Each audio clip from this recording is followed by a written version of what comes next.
Hola, buen día, ¿cómo están? Buen día. Buen día. Vamos a dar inicio con la clase a las 9:55, ya como habíamos acordado. Entonces, 9:55 ya empezamos con la clase.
Bien, vamos a empezar con la clase. Por favor, van a responder a la lista, ¿sí?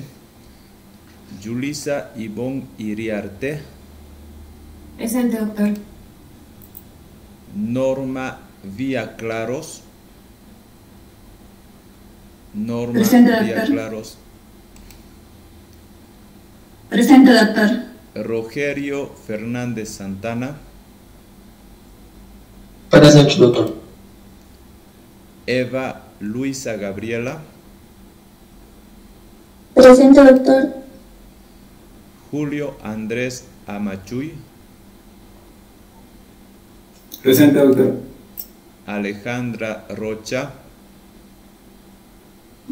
Presente, doctor. Mauren Michel. Presente, doctor. Gustavo Adolfo. Presente. Valerín Macarena Esquivel. Valerín Macarena Esquivel.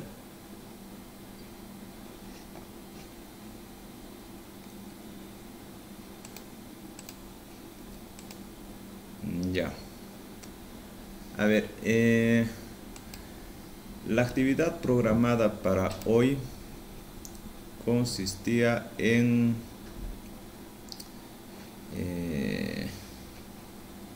revisar la práctica número 1, que corresponde al tema de semiología general.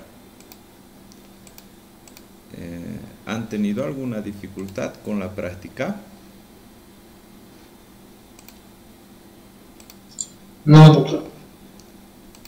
Ya. No, doctor. Ya, qué bien.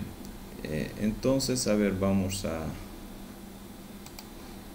a revisar en la plataforma sus trabajos, los que han enviado. A ver, ¿logran ver en su pantalla la lista? Sí. Sí, doctor. Ya. A ver, Julio Andrés Amachuy tiene 0. No ha presentado su tarea. Valerín Macarena Esquivel, lo mismo. Y Jason González da Silva tampoco ha hecho su tarea. ¿Ya? A ver, vamos a revisar algún trabajo. Denme un número del 1 al 8. Cualquier número. 5. Ya. A ver, 1, 2, 3, 4, 5. Julio Andrés no ha hecho, entonces pasa a Alejandra Rocha Arce. A ver, vamos a ver su trabajo.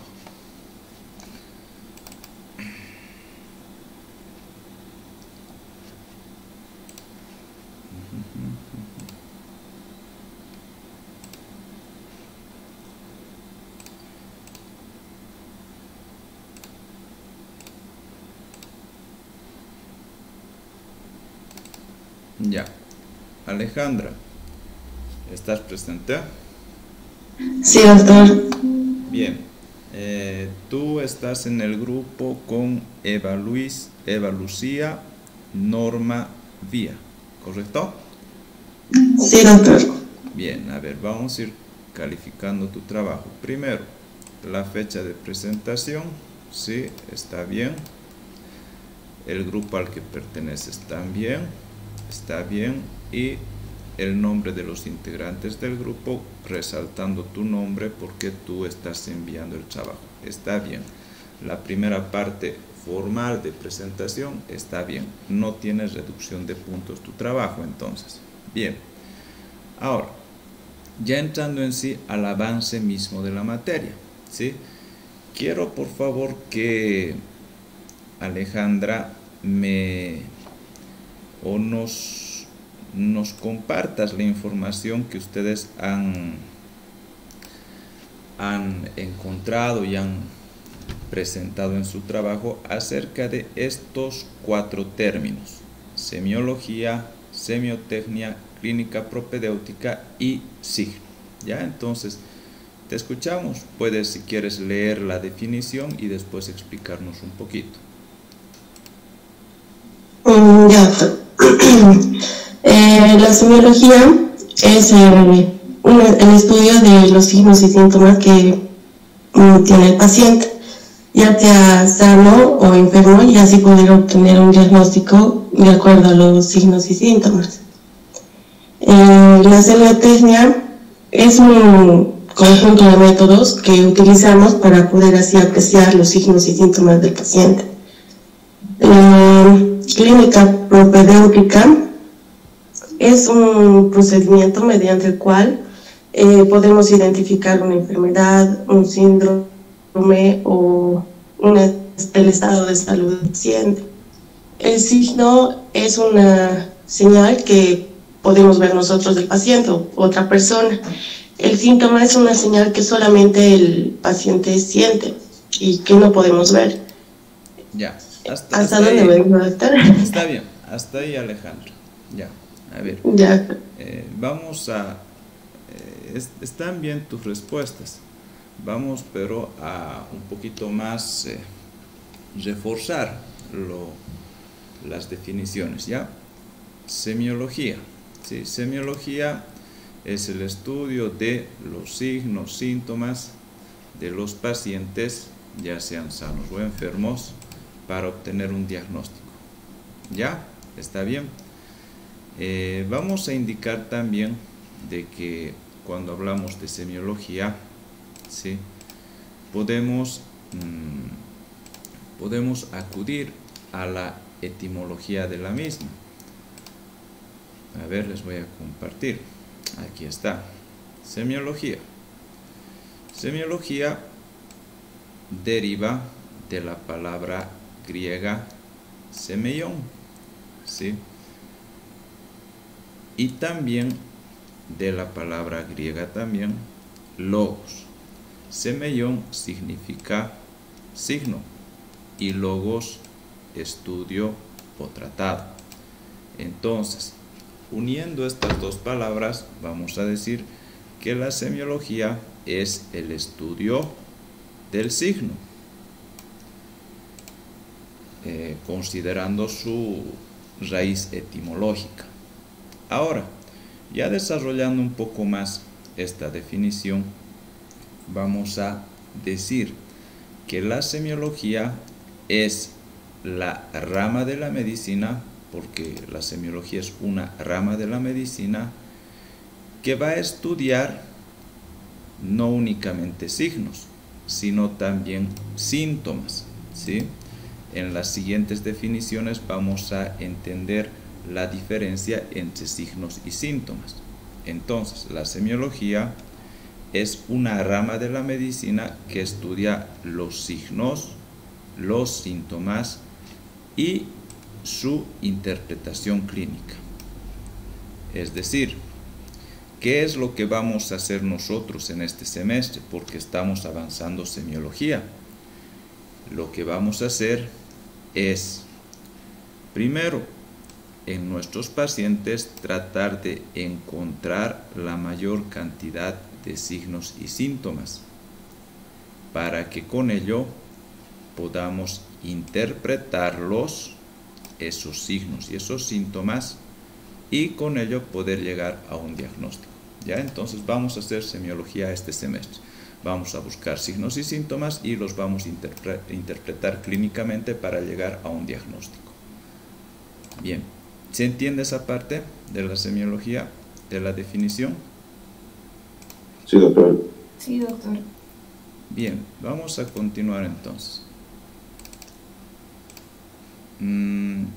Semiotecnia. Semiotecnia nos indica este grupo que es un conjunto de métodos de investigación que se utilizan para obtener o apreciar los signos y los síntomas, ¿ya?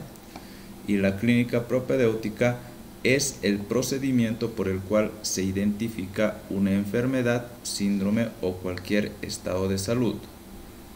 Ya, más o menos, esta definición está un o no está muy clara.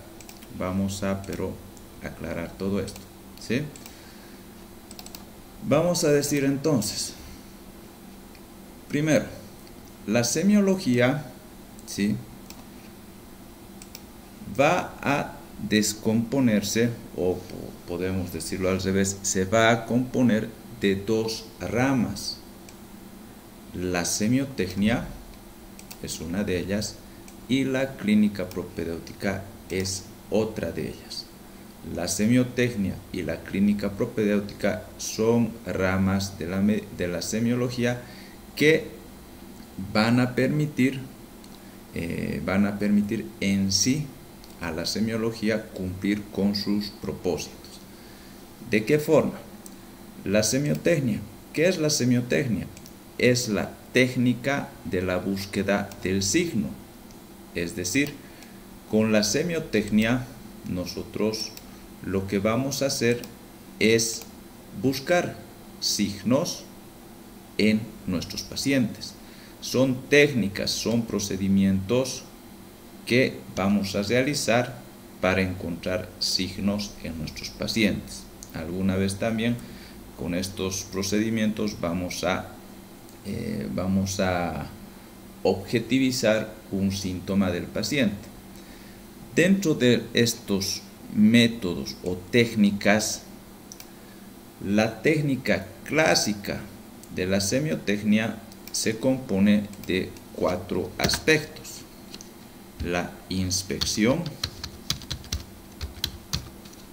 la palpación, la auscultación y la percusión.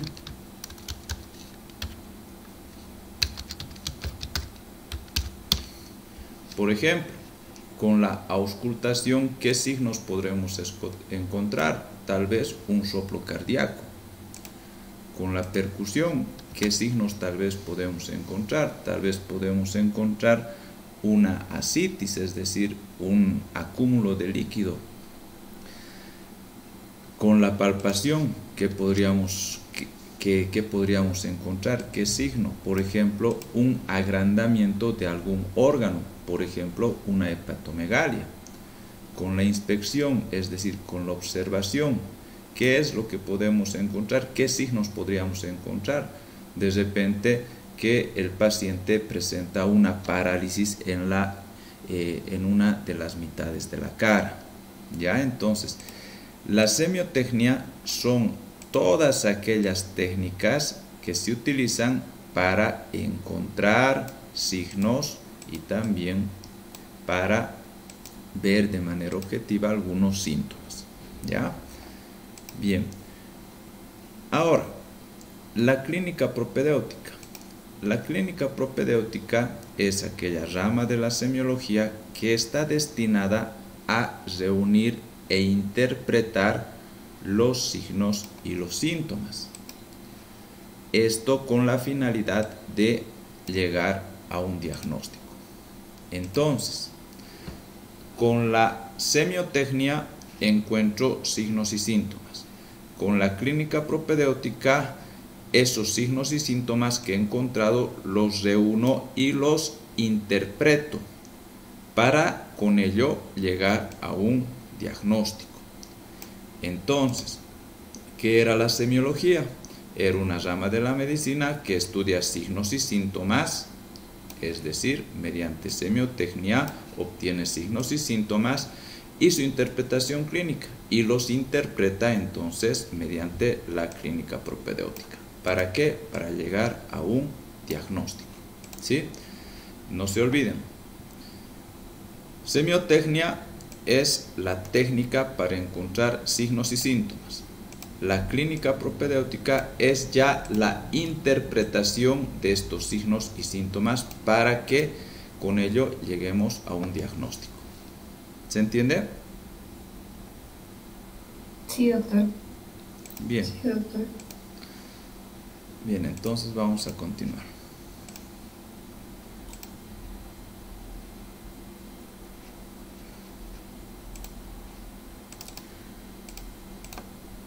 tenemos la siguiente definición. Signo. Signo nos indican que es una señal que puede ser vista por otra persona. Ya podría ser, pero aún esta definición no está muy completa. Ya, y vamos a explicar dentro de un momento el por qué. Síntoma. Son señales percibidas únicamente por el paciente. Esto sí está bien, ¿ya? Eso es el síntoma, ¿ya? Aquí, de manera general, lo que se puede entender entre la diferencia entre signo y síntoma es que el signo puede ser vista por cualquier persona, en cambio el síntoma únicamente puede ser percibida por el paciente. Ya, eso de manera general, ¿sí? Ahora vamos a explicar un poquito más. Primero, tenemos que saber que signo y síntoma no es lo mismo, ¿ya? En semiología se diferencian. Primero, el signo. El signo es una manifestación objetiva de enfermedad y el síntoma es una manifestación subjetiva de enfermedad. Entonces, primera diferencia. Signo es objetivo, síntoma es subjetivo. ¿Qué quiere decir objetivo? ¿Qué quiere decir una manifestación objetiva? Una manifestación objetiva es aquello que se puede evidenciar, ya sea con el sentido de la vista, ya sea con el sentido del tacto, ya sea con el sentido del olfato, ya sea escuchando, ¿sí? Entonces, toda manifestación objetiva es un signo.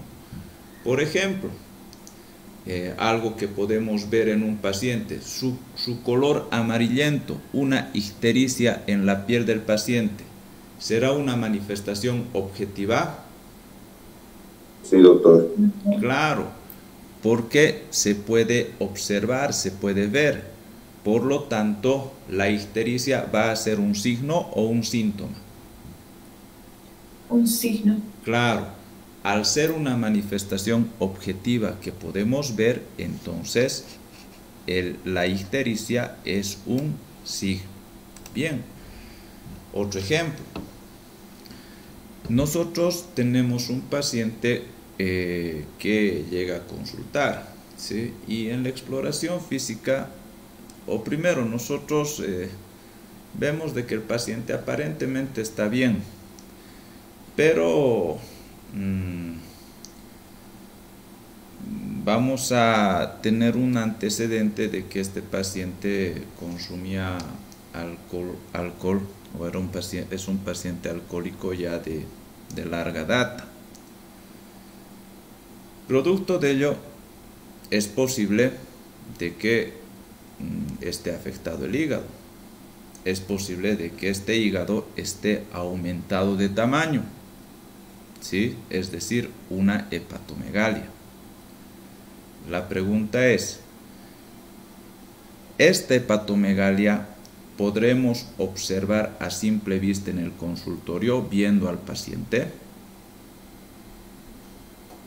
Sí, doctor. ¿Se podrá observar? Sí. Medio difícil, Se yo puede creo. palpar y observar, me imagino. Claro. Porque Eso, observar, ver, medio difícil. Pero sí se puede palpar, ¿verdad? Se puede palpar un hígado aumentado de tamaño. Entonces, primero, con el sentido de la vista no estamos detectando esta hepatomegalia, no se objetiviza. Pero ya con el sentido del tacto, realizando una maniobra semiotécnica que es la palpación, vamos a darnos cuenta de que este hígado está aumentado de tamaño.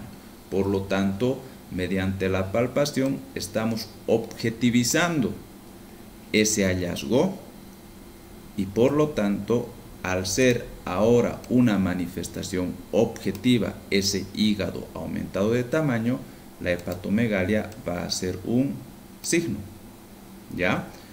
Es por eso que les decía de que en su definición del grupo de signo, no únicamente, o no estaba muy completa, porque el signo no solo es lo que puede ser visto por otra persona, sino también puede ser palpado por otra persona, es decir, puede tocarse, puede escucharse también. Por ejemplo, ya les había indicado hace un momento, un soplo cardíaco, que será un signo o un síntoma. ¿Se podrá ver el soplo cardíaco en el paciente con el sentido de la vista? No. No, ¿verdad? No, doctor. Pero no es la única maniobra semiotécnica que tenemos. Entonces, ¿se podrá palpar un soplo cardíaco? No. No, Doctor. claro. Entonces, ¿se podrá auscultar y escuchar un soplo cardíaco? Sí. Sí. Claro. Entonces, con el sentido del oído, ya estamos escuchando ese soplo cardíaco, por lo tanto se está objetivizando esta manifestación de enfermedad.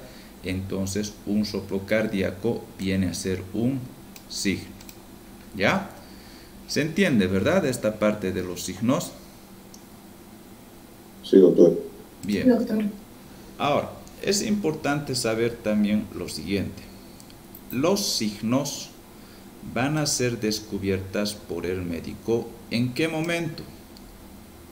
Cuando el médico realice el examen físico, ¿sí? En la historia clínica, ¿qué les digo? A ver, en la realización de la historia clínica y en su ejecución ya práctica por el médico,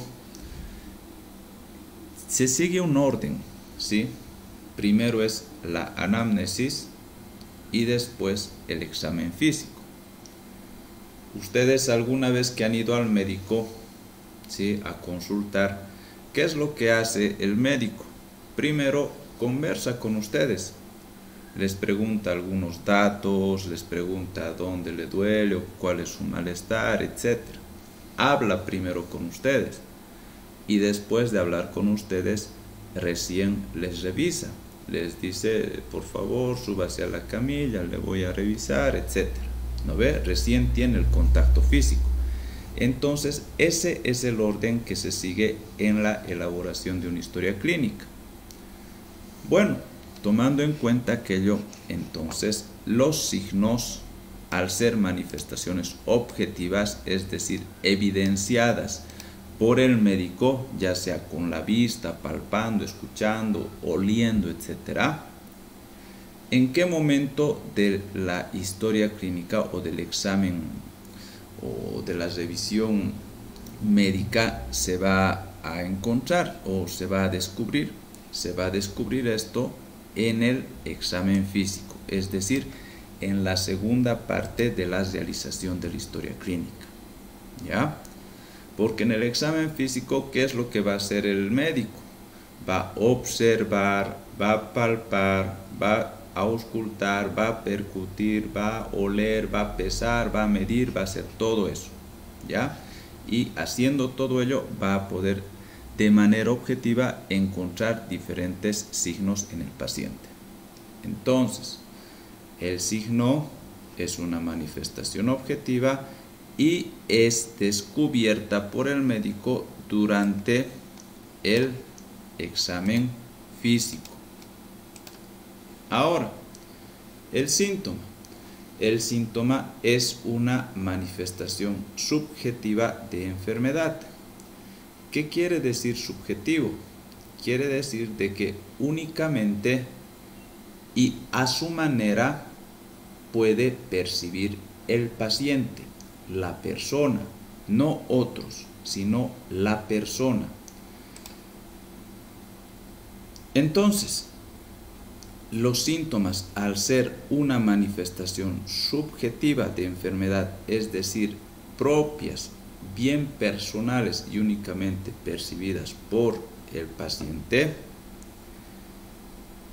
ya van a ser principalmente encontrados en qué momento de la revisión médica, en qué momento de la historia clínica, en la anamnesis. La anamnesis es la primera parte de la historia clínica, donde el médico conversa con el paciente y le pregunta acerca de qué malestar tiene, ¿sí? Por ejemplo, síntoma, un ejemplo de síntoma. A ver, espérame un ratito, vamos a buscar.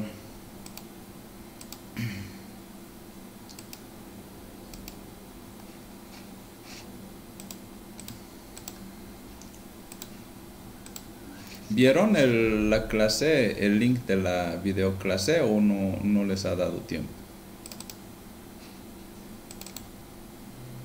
A mí no me ha dado tiempo, doctor. Ya, a ver, vamos a utilizar entonces la presentación de esa videoclase para poder entender mejor. ¿Se ve la presentación? Sí, doctor. Sí, doctor. Ya. Entonces, vamos a reforzar ya lo que hemos hablado. Semiología deriva del griego semeion, que es signo, logos, estudio, tratado.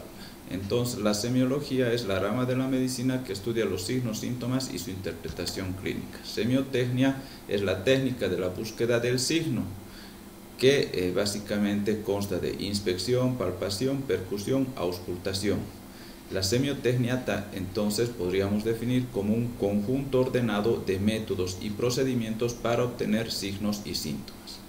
La clínica propedéutica se llama también enseñanza preparatoria. La clínica propedéutica está destinada a reunir e interpretar los signos y síntomas para llegar a un diagnóstico. Eso ya hemos hablado. Signo, habíamos dicho que es una manifestación objetiva de enfermedad. Es descubierta por el médico durante el examen físico. Adicionalmente vamos a decir de que el signo también o signos constituyen los resultados de los métodos complementarios de diagnóstico. Ya esto vamos a explicar más adelante. Síntoma. Los síntomas hemos dicho que es una manifestación subjetiva de enfermedad que es percibida exclusivamente por el paciente. El médico puede descubrirla solo durante la anamnesis. A ver, vamos a explicar esto. ¿Qué notan en esta imagen?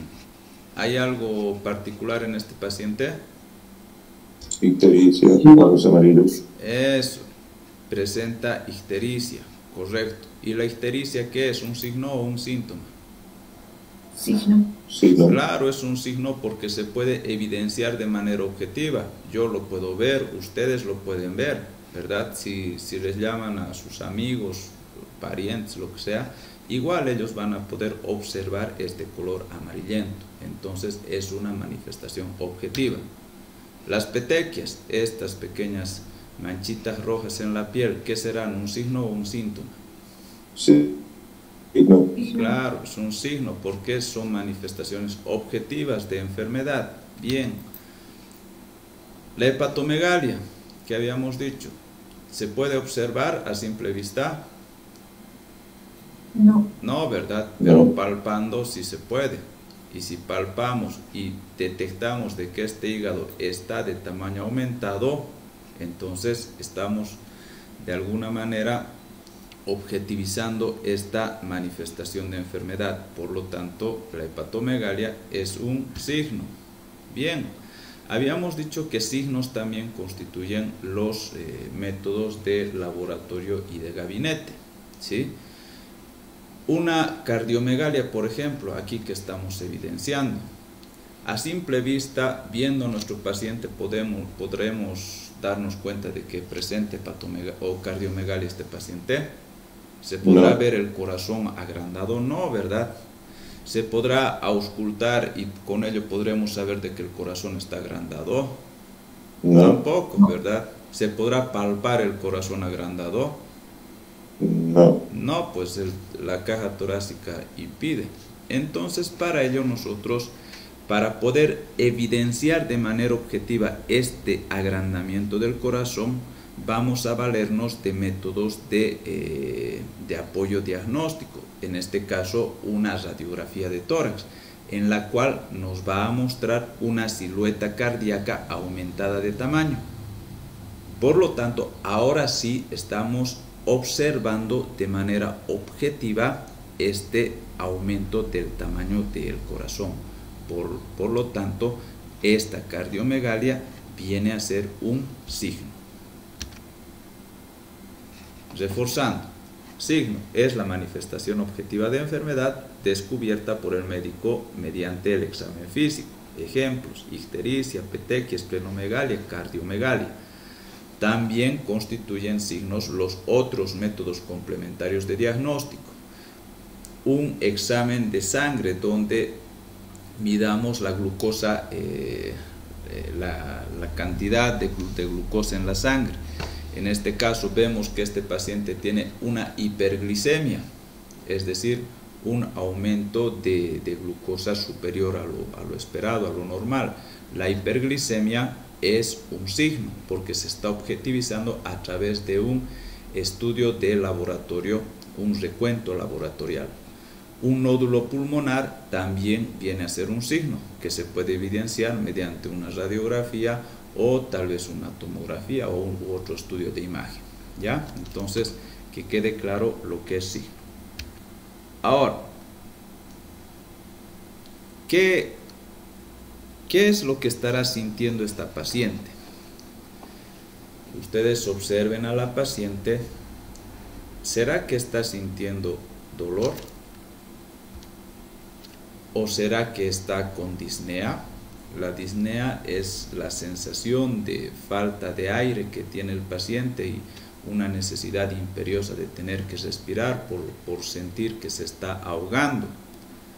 ¿Será que tiene disnea?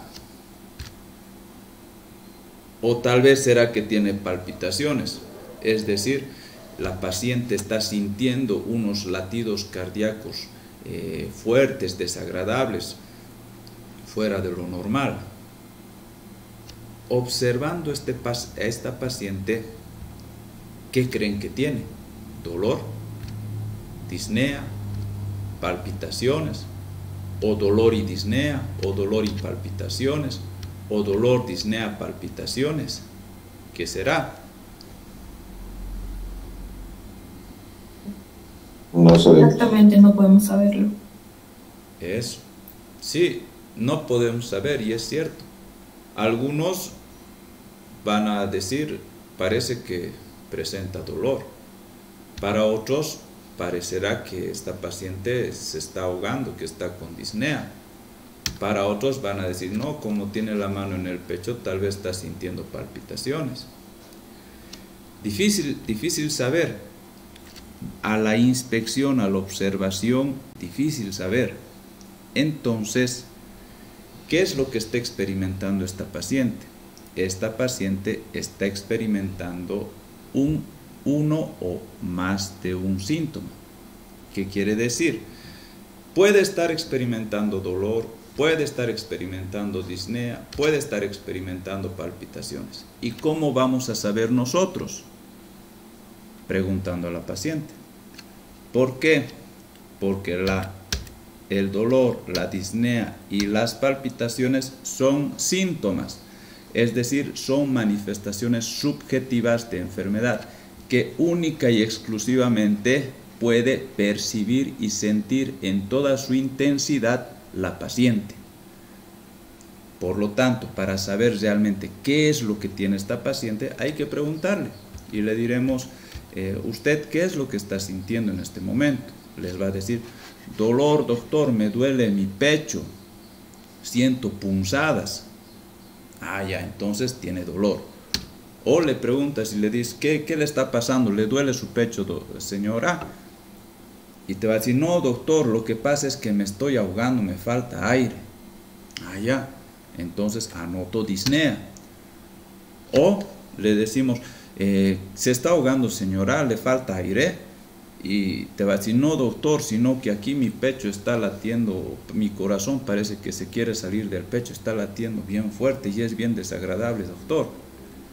Entonces, vamos a decir, los síntomas son manifestaciones subjetivas de enfermedad que son percibidas en toda su intensidad solo por el paciente. El médico no puede sentir lo que está sintiendo en ese momento el paciente. El médico, ¿cuándo va a descubrir estos síntomas? Cuando pregunte, es decir, durante la anamnesis. ¿Ya? Entonces, esta diferencia entre signos y síntomas deben tenerla bien clara. ¿Hay alguna duda? No, está claro. Ya, está bien. Si es que hubiera alguna duda, en el transcurso de las clases vamos a ir aclarando también, ya a medida vayamos avanzando. ¿Sí? Bien, entonces, si eso está claro, es bueno saberlo. Bien, vamos a continuar.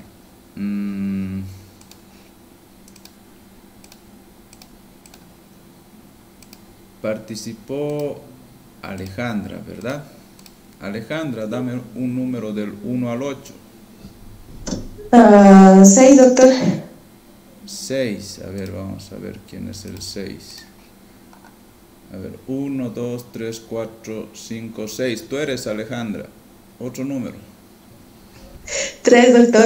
3, 1, 2, 3. Rogerio Fernández Santana. ¿Está presente, Rogerio? Sí, doctor. Bien, vamos a entonces a descargar tu trabajo y vamos a ir revisando, ¿ya? Ok.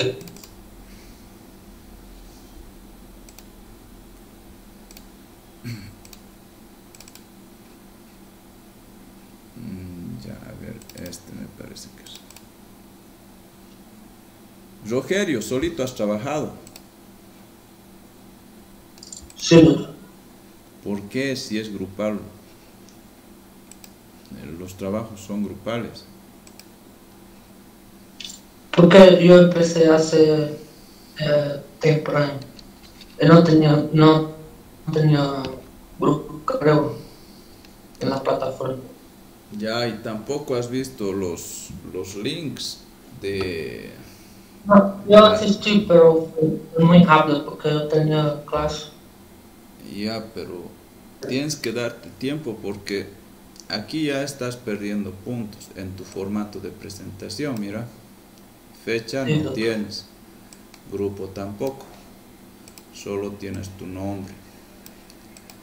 Ya, entonces esos aspectos tienen que corregir, ¿sí? Y tiene que haber 3 grupos de 3 integrantes, no pueden hacer solos, ya, que sea última vez, ¿sí? Sí, Bien. doctor. Ya, lo mismo, Rogerio. Entonces, estos 4 términos defininos y explicarnos un poquito. Semiología, ¿qué es semiología? Semiología es una rama de la medicina que estudia los signos y síntomas de personas sanas o enfermas.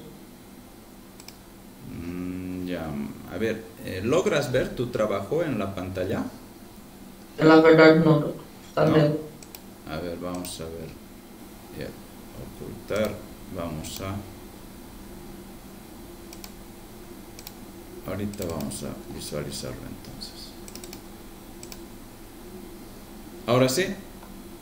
Sí. Bien.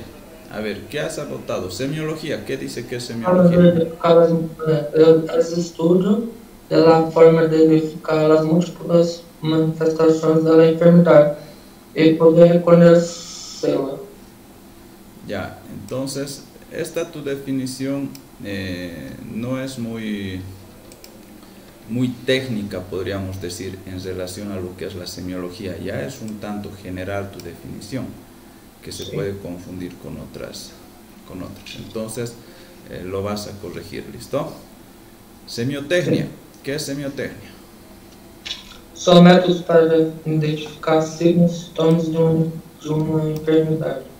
Bien, son métodos, técnicas, procedimientos para identificar, para encontrar signos y síntomas. Bien, clínica propedêutica. É o estudo do conhecimento prévio da clínica.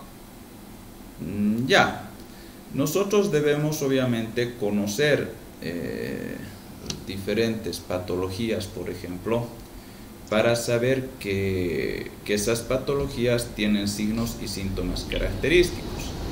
Entonces, nosotros con ese conocimiento vamos a poder interpretar los hallazgos que tengamos en cuanto a signos y síntomas, y con esta interpretación vamos a poder llegar a un diagnóstico, ¿ya? Entonces, para que nosotros podamos interpretar de manera adecuada estos signos y estos síntomas, debemos tener siempre un conocimiento previo de la clínica, es decir, conocer las enfermedades para poder diferenciarlas unas de otras. Bien, signo, ¿qué es signo?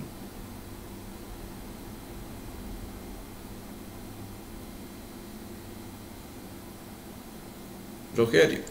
Es la percepción que cualquier tercero puede tener sobre la enfermedad.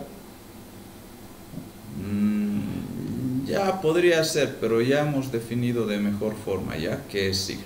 Síntoma, ¿qué es? Es la percepción de los pacientes sobre la enfermedad. Eso, ya es lo que siente el paciente, ¿no? Lo que percibe el paciente. A ver, estos otros 4 términos ahora: patognomónico, pródromos, síndrome y enfermedad. Patognomônico são signos ou sintomas específicos de uma enfermidade ou transtorno. Ya. Pródromos. São signos precoces de uma enfermidade. Ya. Síndrome. Síndromes são conjuntos. Síndromes são conjuntos de signos e sintomas generados específicos por uma ou mais enfermidades. Ya, esto lo vamos a revisar. Enfermedad. La enfermedad es cuando debido al cuerpo sufre algún daño que afecta su correcto funcionamiento. Ya. Estas tus últimas definiciones no son muy técnicas, ya no son muy de la materia de semiología. Las vamos a aclarar, ¿sí? Bien, a ver, patognomónico. Primero, vamos a decir, a ver, una ventana, aquí está. Patognomónico. Un signo patognomónico, ¿qué es? Es un signo específicamente distinto o característico de una enfermedad y que basta por sí solo para establecer diagnóstico. ¿Qué quiere decir? Si encontramos un signo, en este caso un signo patognomónico, encontrando únicamente ese signo, podemos decir de que el paciente tiene una determinada enfermedad, con simplemente encontrar ese signo. ¿Ya? Entonces, eso es patognomónico, es decir, como un signo exclusivo que solo existe en una determinada enfermedad y no en las demás. ¿Ya? Por ejemplo, a ver, vamos a irnos a la presentación.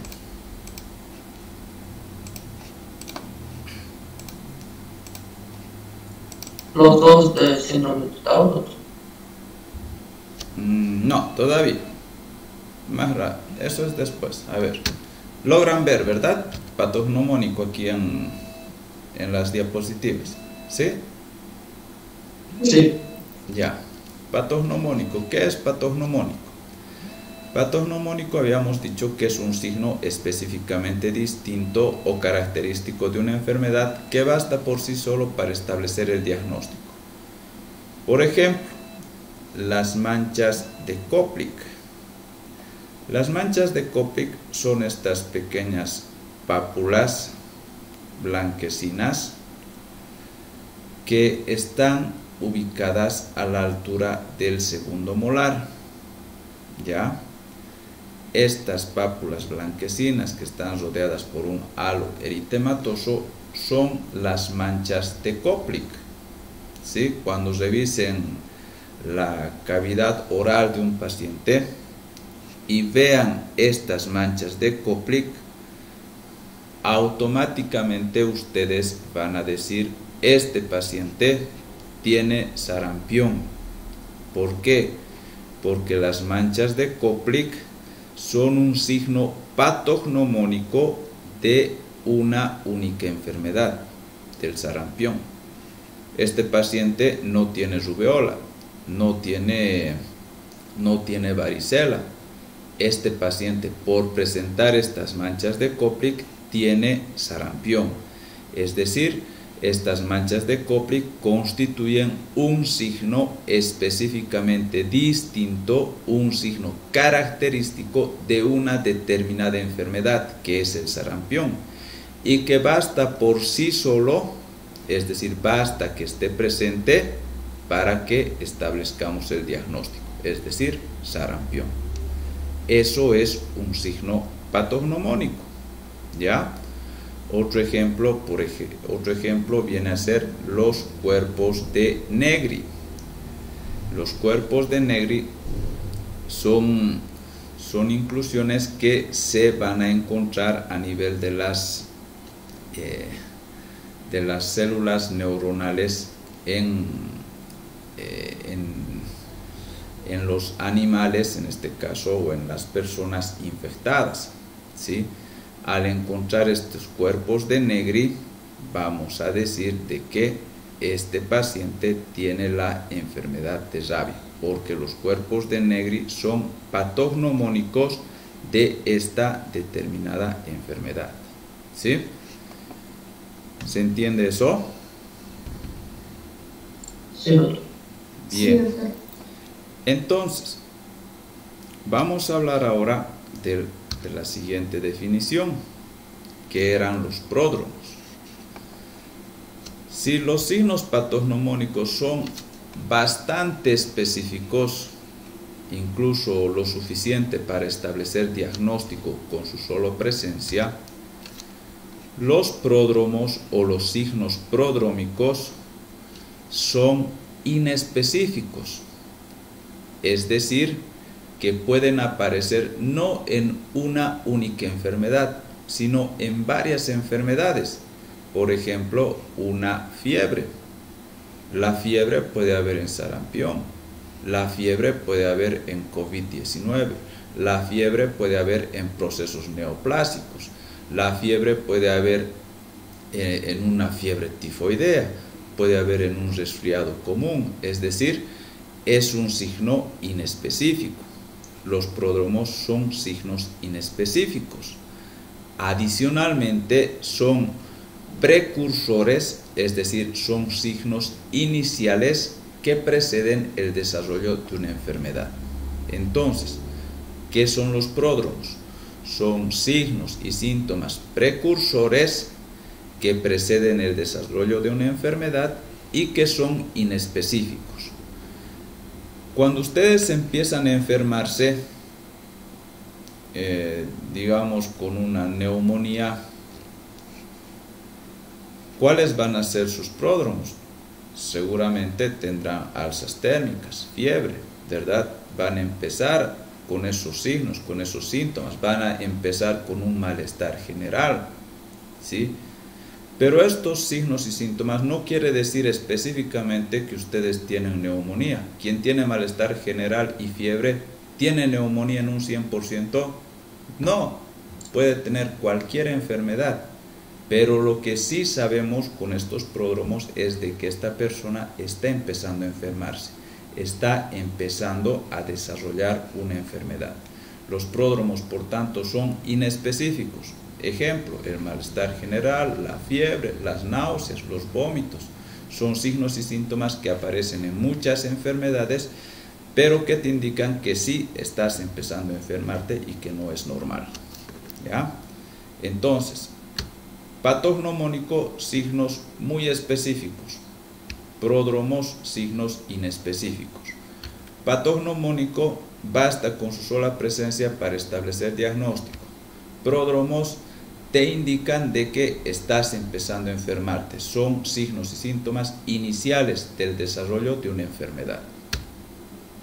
Ahora, ¿se entiende esa diferencia, verdad? Sí. Bien, son polos contrarios, por decir. Es importante aclarar lo siguiente. Este término patognomónico es un término antiguo, ¿ya? Antiguamente se utilizaba este término patognomónico tomando en cuenta esta definición que se les ha indicado, ¿sí?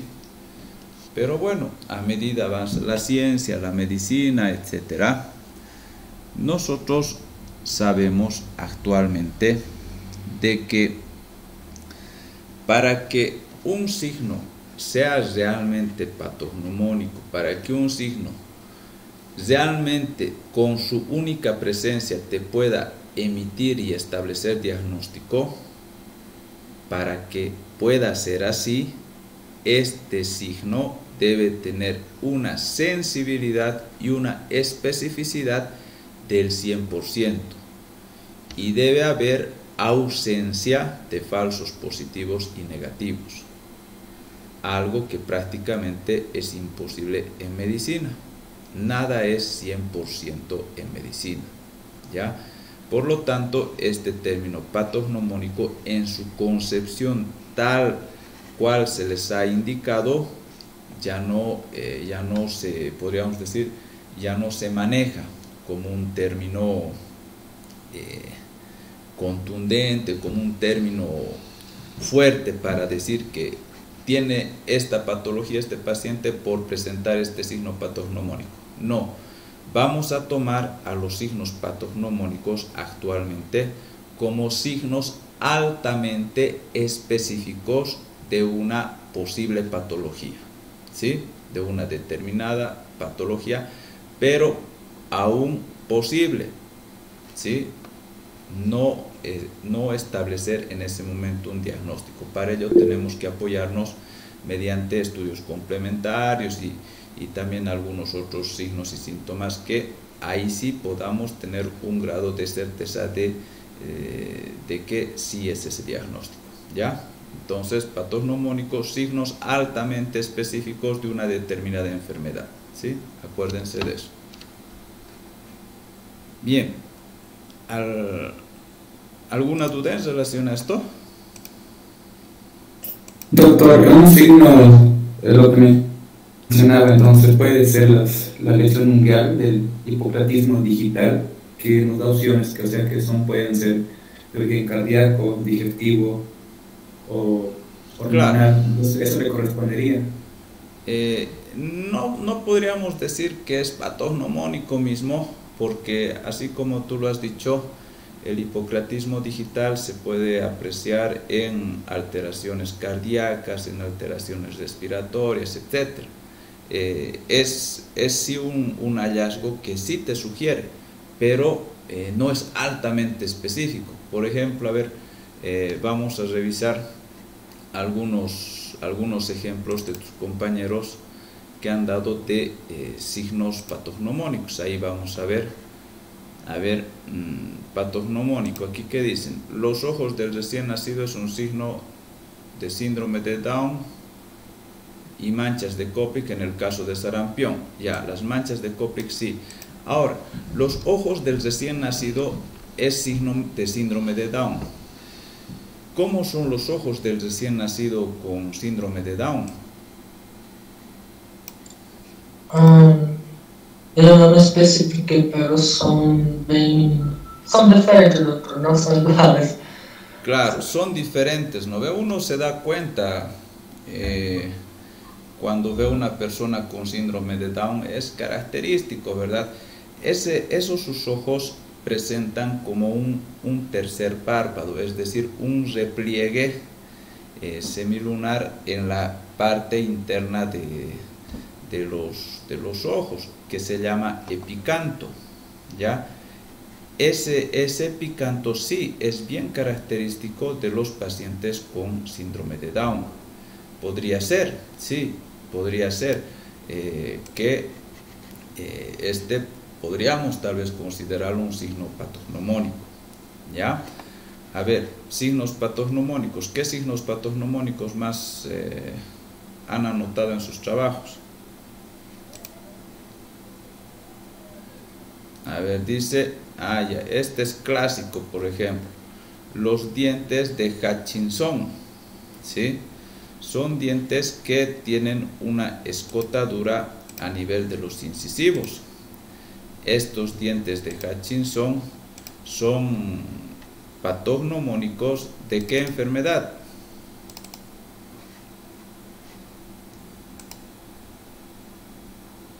¿De la sífilis, doctor? Eso, de la sífilis congénita, los dientes de Hutchinson. Igual la nariz sencilla de montar también es un signo, podríamos considerar como un signo patognomónico de sífilis congénita, ¿ya? Entonces, son signos bastante específicos de una determinada patología, ¿sí? Que te orientan fuertemente a esa patología, ¿sí? El pulso saltón también es otro signo patognomónico. A ver, yo les voy a mostrar algunos otros signos patognomónicos.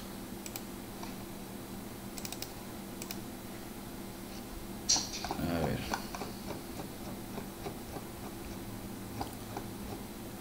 Aquí tenemos las manchas de Koplik, ¿no ve? Ya hemos visto. Los cuerpos de Negri en la rabia, aquí están los cuerpos de Negri en las células neuronales.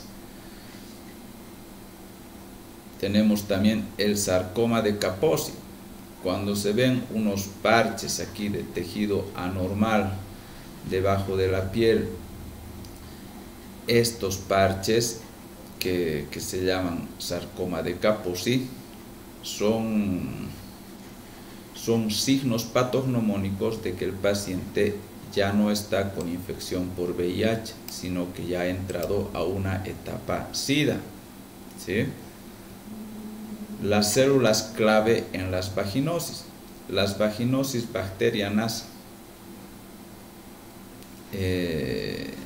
se van a diagnosticar cuando se encuentren estas células clave, ¿ya? Es decir, de una célula normal con los lactobacilos circulando, no adheridos, se va a observar por ejemplo, en un Papa Nicolau, se va a observar la inclusión, la adherencia de estos lactobacilos a la célula. Estas son las células clave. Encuentra células clave, entonces son signos patognomónicos de una vaginosis bacteriana, generalmente por Gardnerella vaginalis.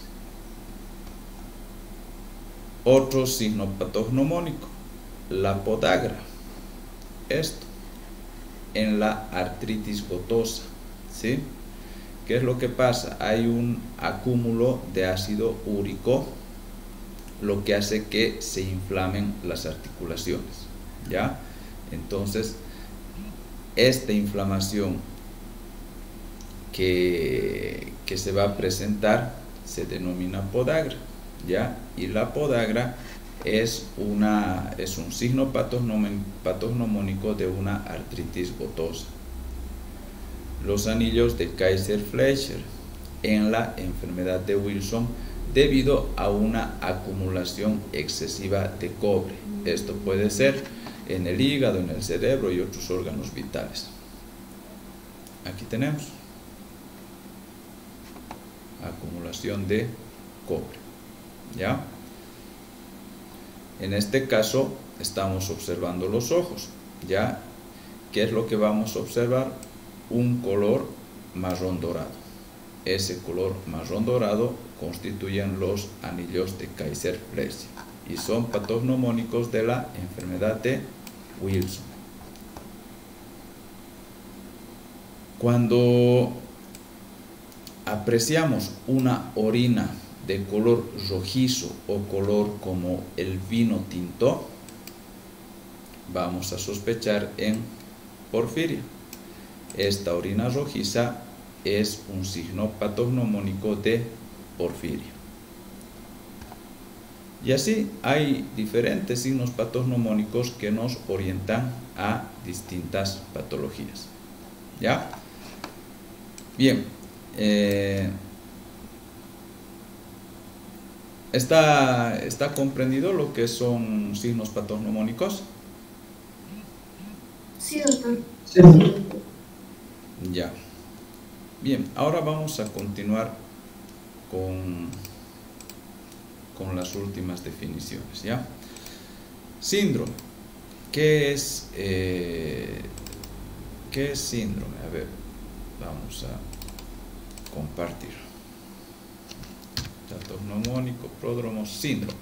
Síndrome y enfermedad no es lo mismo, ¿ya? Sí tienen cierta relación, sí se deben complementar entre ambos, pero no son lo mismo. ¿Qué es síndrome? Síndrome es un conjunto de síntomas y signos relacionados entre sí con una fisiopatología común que configuran un cuadro clínico bien definido, ¿ya? ¿Qué es importante saber en el síndrome? De que los síndromes obedecen a diferentes etiologías, a múltiples etiologías, es decir, a múltiples causas. En cambio, la enfermedad es un conjunto de síntomas y signos que obedecen a una sola etiología. ¿Ya? Vamos a explicar esto. Por ejemplo, este paciente que tiene 38 grados centígrados de temperatura, tiene fiebre, ¿verdad? Aparte de la fiebre, ¿qué más tendrá este paciente? ¿Qué signos, qué síntomas tendrá? Un signo es la fiebre. ¿Qué signos y síntomas más tendrá? ¿Será que tiene malestar general? Sí. Sí, ese es un síntoma. ¿Será que este paciente va a tener tal vez rinorrea, es decir, flujo nasal? Sí. Sí, ¿verdad? Puede ser que este paciente también tenga dolor articular a nivel de las articulaciones, artralgias. Puede ser que este paciente tenga accesos de tos, ¿ya? Todos esos signos y síntomas, tal vez taquicardia, tal vez taquipnea, todos esos signos y síntomas, ¿sí? Nosotros los agrupamos y los tratamos de interpretar. un paciente con fiebre y con todos esos signos y síntomas, ¿qué cosa tendrá? ¿Qué patología será la que tiene este? Difícil saber, ¿no? Pero, ¿qué podemos hacer inicialmente como un diagnóstico clínico? Emitir un diagnóstico de síndrome. En este caso, vamos a decir, este paciente tiene un síndrome febril. Por los signos y síntomas que presenta, tiene un síndrome febril. ¿Ya? Dentro de este síndrome febril van a haber múltiples posibles etiologías. Puede ser que este tenga un resfriado común, puede ser que tenga influenza H1N1, puede ser que tenga COVID-19, puede ser que tenga neumonía estreptocócica, puede ser que tenga fiebre tifoidea, puede ser que tenga una neoplasia, puede ser que tenga una leucemia, puede ser muchas cosas, ¿verdad?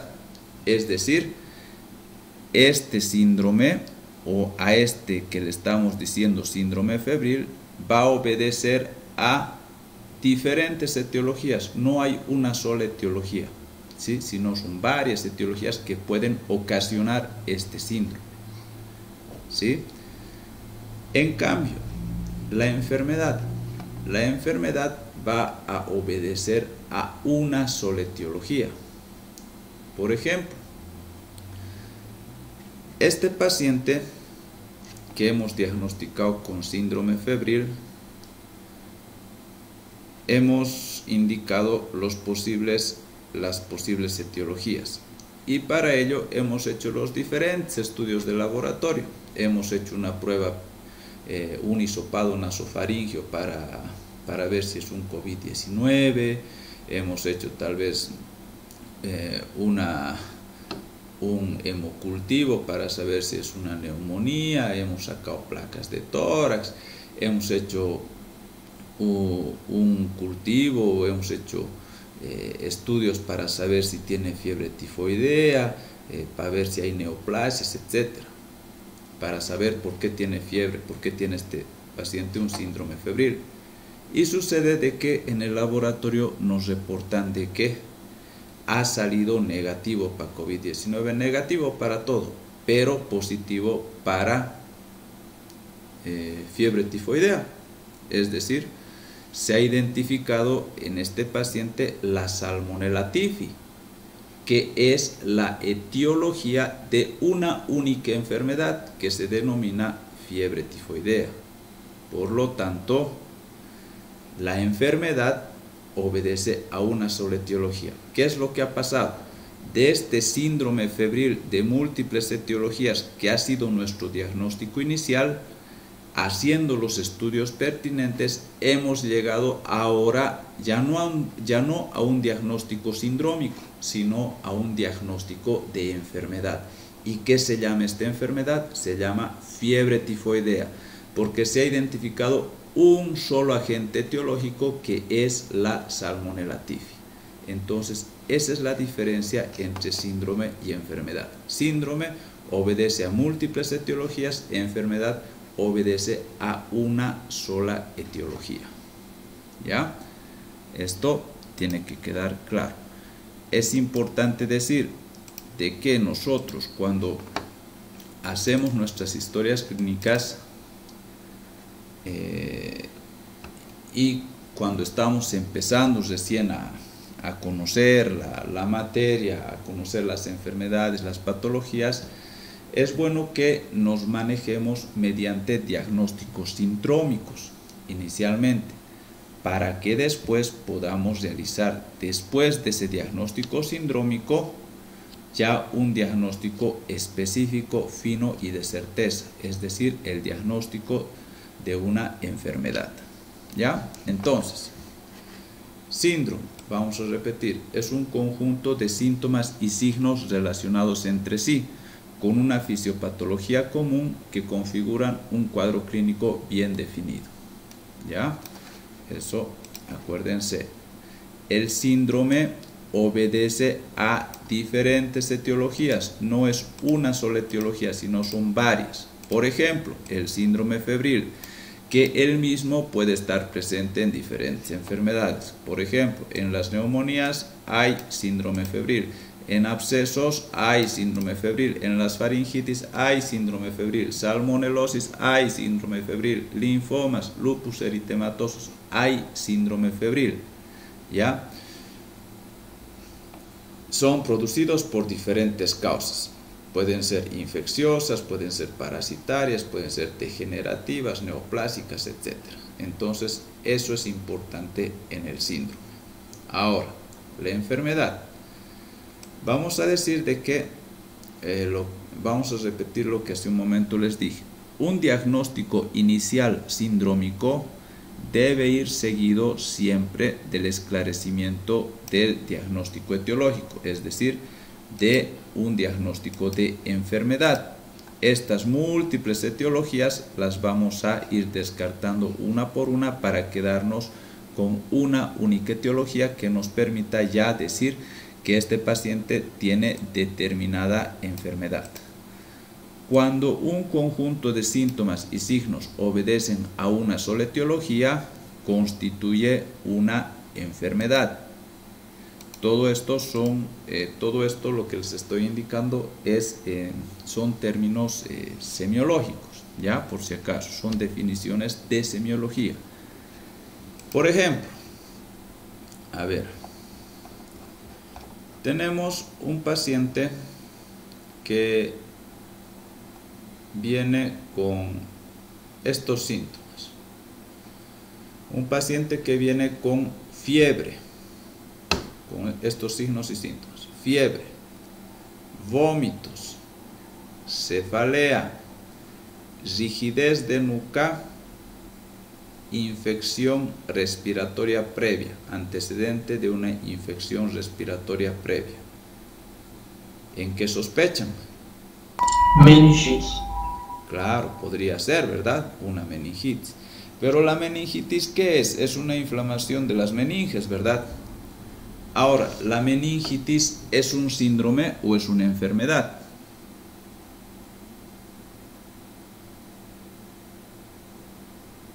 Un síndrome. Síndrome. Inicialmente sí. Entonces, con estos signos y síntomas hemos llegado a un diagnóstico de meningitis. Pero la meningitis puede ser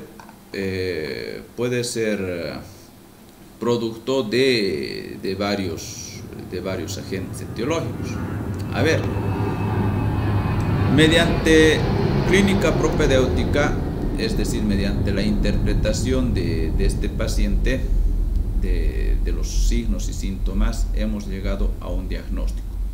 Dijimos meningitis, pero como todavía no sabemos si esta meningitis obedece a una causa parasitaria, a una causa bacteriana, a una causa viral, porque son diferentes agentes etiológicos, entonces vamos a poner como un diagnóstico inicial síndrome meningio.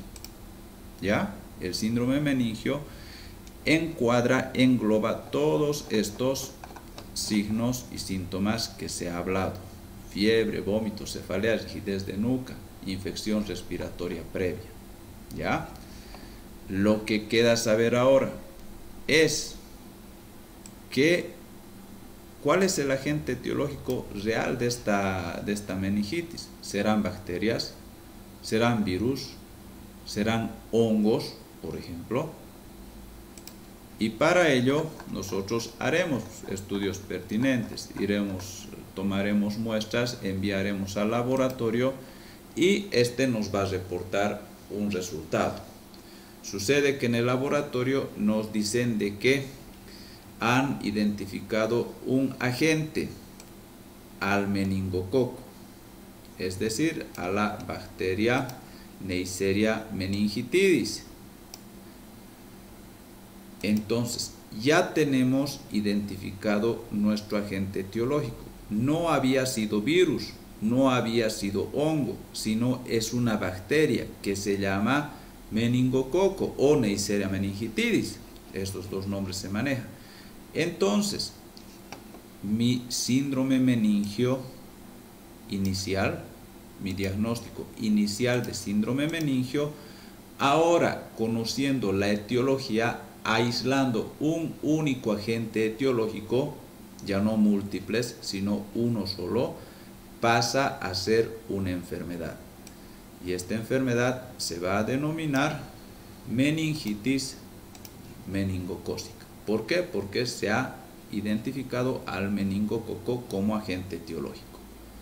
Entonces, un diagnóstico sindrómico inicial que obedece a múltiples etiologías debe ser seguido por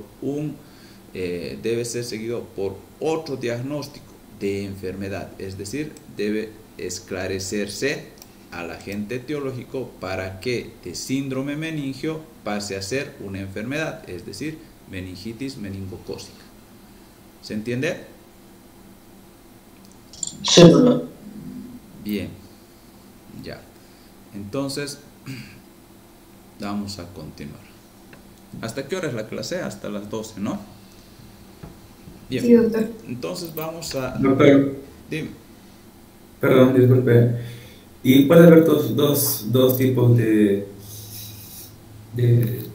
la historia clínica de síndromes, digamos síndrome cardiogénico con síndrome de febril, ambos concurrirían, o sea, con la arteria reumática o con el aumento de latidos por la alza térmica. Podría ser dos síndromes en una historia. Claro, en una historia clínica se anota todos los síndromes que encuentres en el paciente. De repente no solo tiene un síndrome febril, tiene un síndrome diarreico, un síndrome meningio. Todo lo que ves, todo lo que tu interpretación clínica te lleve a sospechar, lo pones como impresión diagnóstica, ¿ya?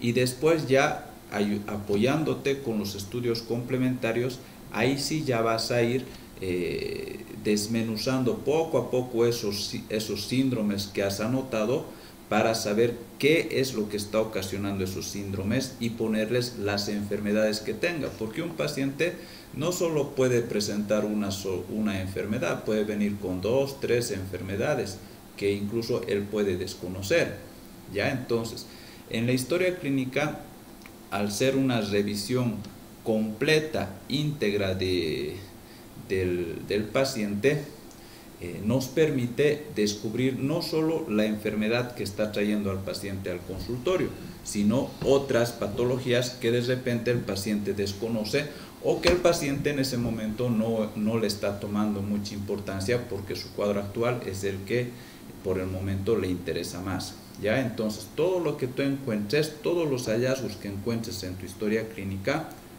signos, síntomas y los relaciones según tu conocimiento. Si crees que hay 5 posibles diagnósticos, anotas los 5 posibles diagnósticos. Ya con los estudios complementarios vamos a ir viendo si realmente tenía o no tenía esas patologías. ¿Ya? Sí, gracias. Bien. ¿Alguna duda más?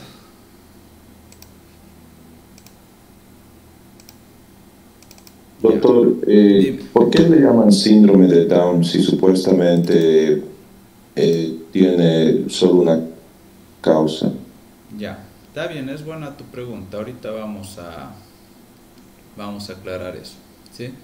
A ver, signos patognomónicos ya hemos hablado, ¿no ve?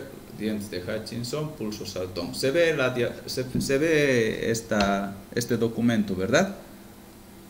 Sí. Ya. Pródromos, sarampión, varicela. En realidad no son pródromos, sarampión y varicela. El sarampión es una enfermedad, la varicela también, ¿ya? Entonces, estos no son pródromos. Los pródromos serían, por ejemplo, en el sarampión podría ser alzas térmicas, fiebre o erupción cutánea, lo mismo en la varicela, ¿ya? Es decir, son signos iniciales inespecíficos de determinada enfermedad, de cualquier patología, ¿ya? Esos son los pródromos, o malestar general, o cefaleas, es decir, signos, síntomas iniciales precursores de una enfermedad, generalmente inespecíficos. Ya, esto no está bien. Ya, después, síndrome. Aquí está lo que su compañero indicaba. Síndrome está identificado como síndrome de Down. Bien, en relación a las definiciones que estamos manejando, el síndrome de Down no correspondería a ser un síndrome, porque el síndrome de Down no tiene múltiples etiologías. Está reconocida la única etiología del síndrome de Down, es la trisomía del cromosoma 21. Entonces, no debería ser síndrome de Down, debería ser enfermedad de Down. Pero ¿por qué se llama entonces síndrome de Down? Es por lo siguiente. Nosotros, si vemos entrar al consultorio un paciente con síndrome de Down, aún sin hacerle el estudio genético, por la misma fisonomía del paciente, nos damos cuenta que este paciente tiene síndrome de Down, porque son bastante característicos.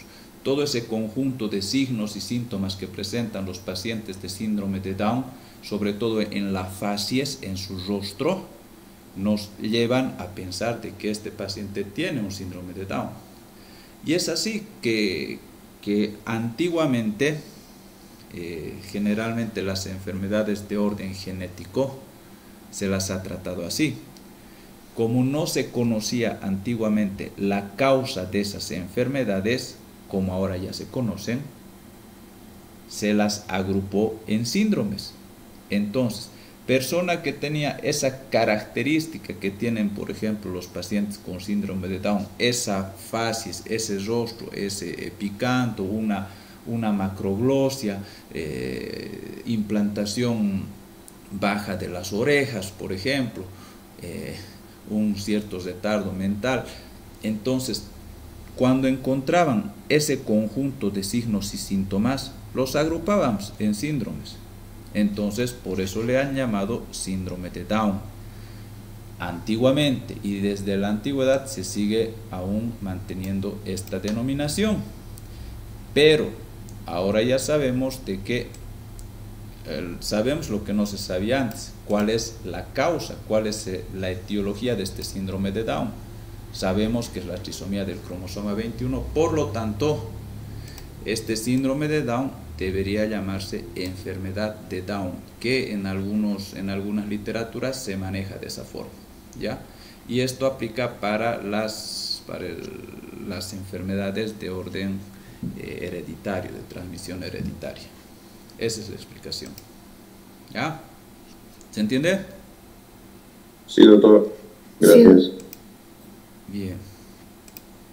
A ver, vamos a ver el otro trabajo.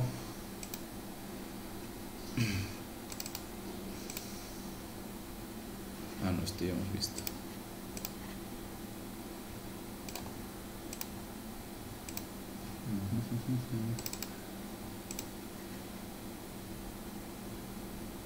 Ya ven. Entonces, lo que ustedes han hecho es guiarse, ¿no?, por el nombre inicial, síndrome. Y han buscado seguramente en internet ejemplos de síndromes y les ha salido todos estos, ¿no? Pero como les dije, ya están identificadas las etiologías de estos síndromes y deberían llamarse enfermedades, ¿ya? Ahora, enfermedad, paludismo. ¿Paludismo será una enfermedad? ¿Qué creen? Sí, doctor. Claro, es ocasionado por un solo agente etiológico, ¿verdad? Entonces sí, el paludismo es una enfermedad. Bien. ¿La enfermedad de Chagas será un síndrome o una enfermedad? Una enfermedad. Enfermedad. Claro, es una enfermedad porque es ocasionada por un único agente etiológico, es el Trypanosoma cruzi. Correcto. Bien. Entonces, si se entiende todo lo que hemos hablado ahora, vamos a poder vamos a poder trabajar de manera adecuada esta actividad 3, diferenciar lo que es signo de lo que es síntoma según la definición. A ver, veremos por ejemplo esta de aquí, esta que es fácil, exoftalmos, digamos, ¿ya?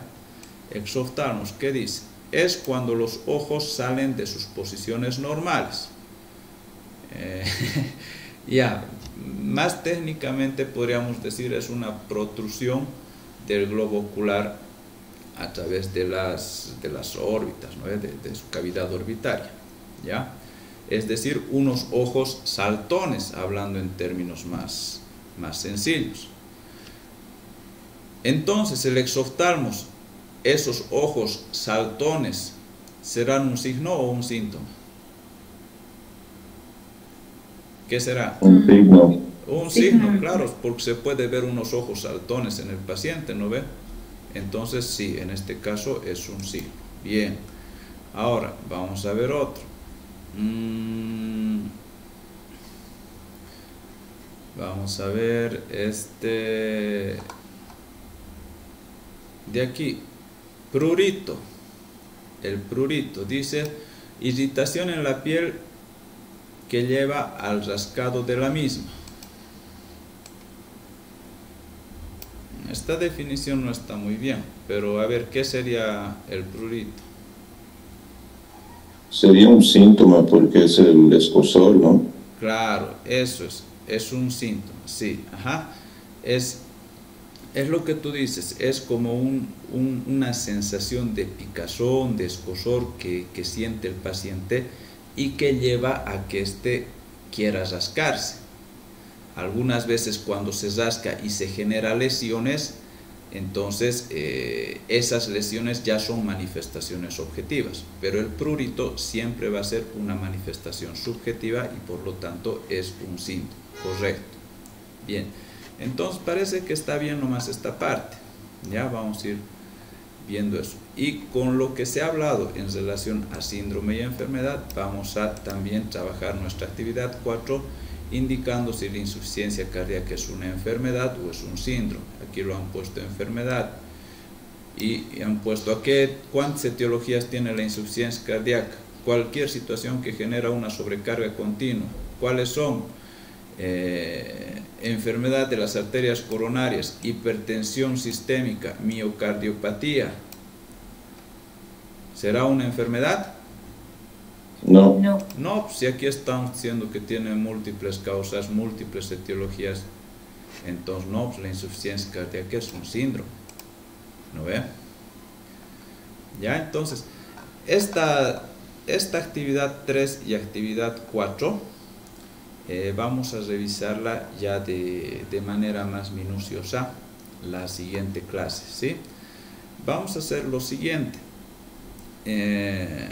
Esta primera práctica que están presentando van a trabajarla otra vez, ¿sí? Sobre lo que ya tienen lo van a corregir, ¿sí? Vamos a ampliar